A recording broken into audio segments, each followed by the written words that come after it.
Here's a question from I Resonate With You, and these are questions I would ask myself if I were an astrologer. Is there a specific date coming up that is common knowledge for astrologers that lets you in on the next life-altering event for all nations?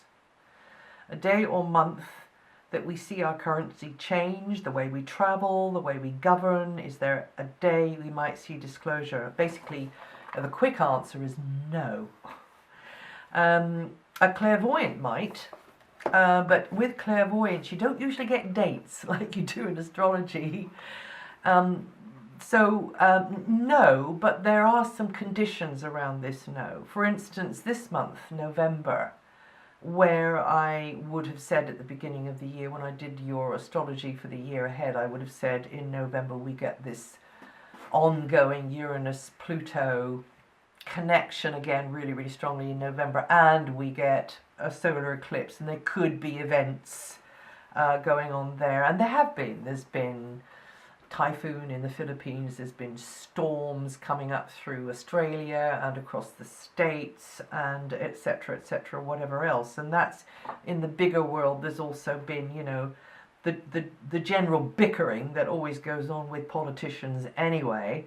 And here in the UK, there's a heck of a lot of very penetrating questions being asked of the banks, and there's a lot of friction and conflict there.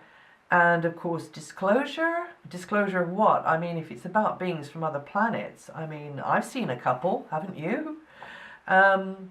I mean, they've been around forever, and it's no government's ever going to stand up and go, well, there's something that we haven't told you, and it's about Santa Claus and ETs. I mean, it just ain't going to happen.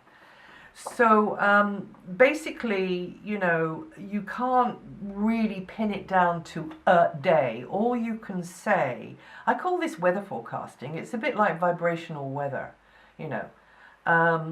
You can only say, you know, conditions are kind of coming together which could actually create a singular event.